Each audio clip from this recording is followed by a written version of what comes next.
तिकडून यायचे. एक दिवशी म्हणले कुठं रे महाराज, म्हणले आदनापुरीचे.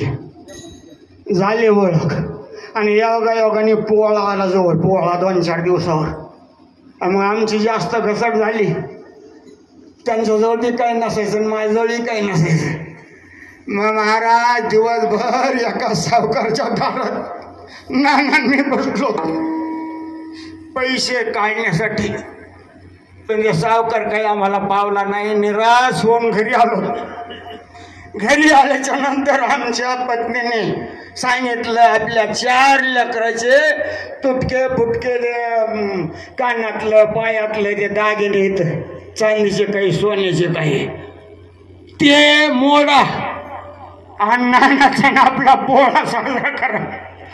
मग नानाने आम्ही आमच्या लेकराचे ठेवून दिलेले दागिने मोडले, त्यांचा आमचा पोळा साजरा केला. मग बरेच दिवस पोळ्याला आम्ही नानाच्या इथंच जेवत होतो. आणि मग नानाची ना आमची एवढी घसट, माझी लईच गरिबी असल्यामुळं मी सप्ताहाला 7 दिवस राहायचो महाराज तिकडं. लेकरं लहान लहान. आम्ही घरी जायचं, घरी काय कमी ते बघायचं.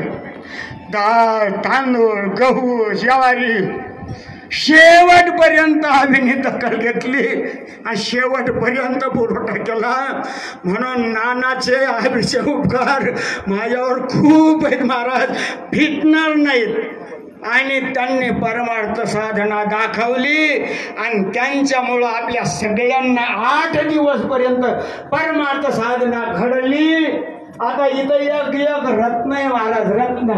कोणी गायक आहे, कोणी वादक आहे, कोणी कीर्तनकार आहे, कोणी पुराणकार आहे, कोणी भगवत भक्त, कोणी मोठ्या पदावरचे. सगळे माझे मायबाप, त्यांचं कोणाचं नाव घेतलं नाही, पण आपण सगळ्यांनी मिळून केलेली सेवा.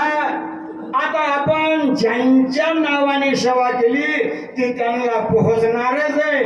आणि तुमचं जसं कल्याण झालं तसं आमचंही कल्याण व्हावं, आम्ही बी तुमच्या मार्गाने यायला लागलो अशी परमेश्वराला साधू संतांना विनंती करू आणि थांबू मनाचा. श्री हरिभक्ती परायण जिजा स्वामी जिजा त्यांना सत्कारतील नारायण महाराज.